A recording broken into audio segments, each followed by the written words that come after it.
Now, normally, I think a rap like this tends to, if you have to pigeonhole it, to come down on the side of pessimism.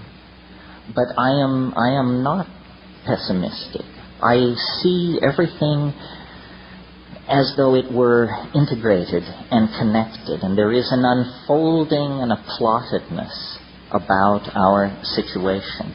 It's not for nothing that at the very pinnacle of the age of faith in the machine and science and male dominance and projection of strategic weaponry and so forth and so on, that there should come from the gentler societies of the world, from the rainforests and high deserts of the world, the news of these plants.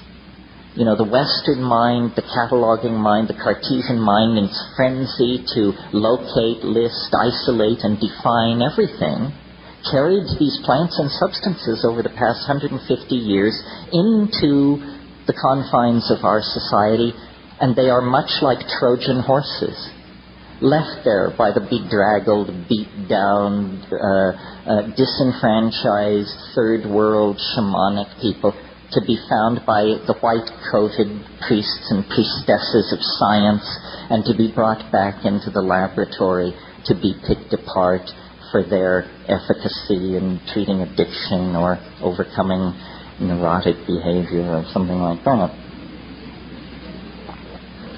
But of course, the neurotic behavior that they impact upon is neurotic behavior so wide, so deep, so revered that it is in fact cultural values themselves.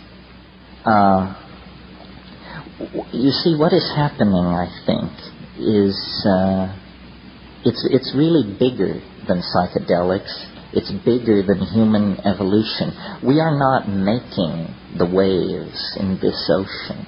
We are corks riding the waves of the ocean. But we are privileged by perhaps chance alone to occupy a unique moment in the history of the universe. A moment when the universe goes through some kind of self-transforming, evolutionary, inflationary expansion. That's what's happening. I mean, it's been happening for a long time. It depends on where you pull back to get your perspective. One could say, looking at the universe in general, that this planet has been favored from the very beginning. That by 1 billion years ago, the discerning could tell that this was a planet going places.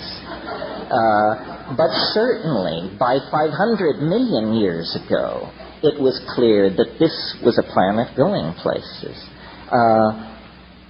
One complex animal life form gave way to another.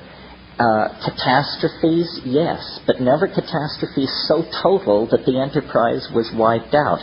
We know that 65 million years ago, a catastrophe, an asteroid, a planetesimal impact occurred on this planet. Nothing larger than a chicken walked away from that on this planet.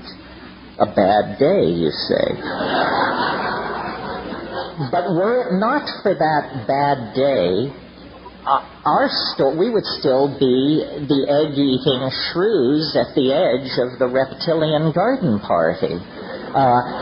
These marvelous flowering plants chock full of psychedelic alkaloids, none of them would have existed. The flowering plants and the higher mammals all arose in the wake of this planet-scouring catastrophe. So, you see, there is built-in to the larger systems of nature an enormous, what my mentor Eric Jansch used to call metastability. They are metastable. They are not easily deflected.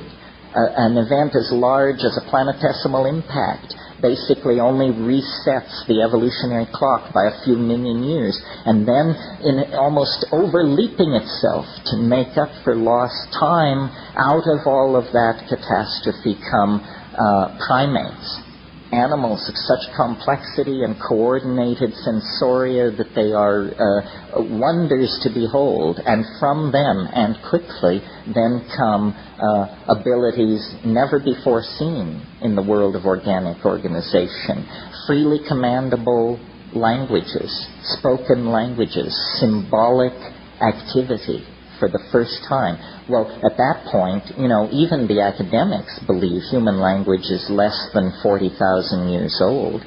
That means it's as artificial as the dirigible or the hypodermic needle. It's an invention of some sort within the confines of human history, or at the beginning of human history. Recall, in South Africa, we have fire pits and stone tools 2 million years old.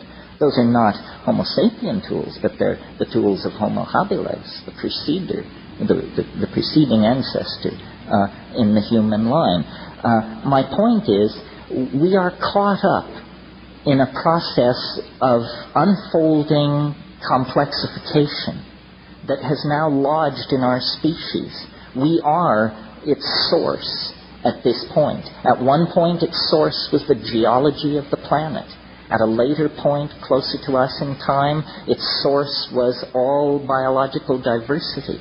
But as the novelty has increased, the domain of its expression has narrowed, and it is now confined largely to the human species. Oh yes, the rest of nature continues the slow unfolding of continental drift and gene mutation and transfer and so forth. But these things have now receded into the background as the human adventure takes center stage.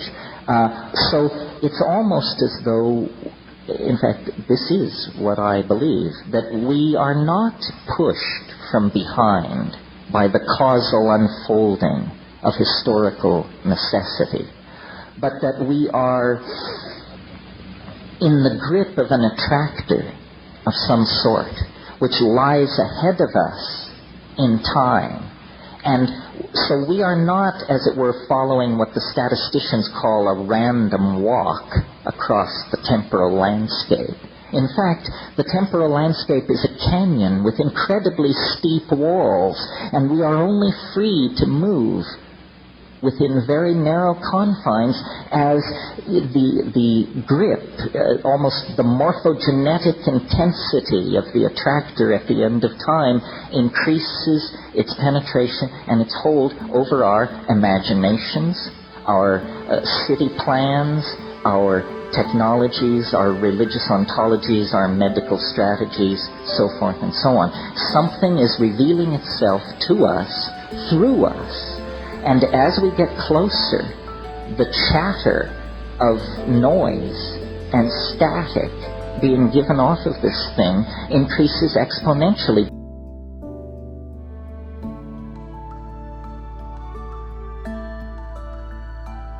Thanks for watching that video. Please leave me a comment and let me know what you thought about that clip. And please remember to like this video and subscribe for more.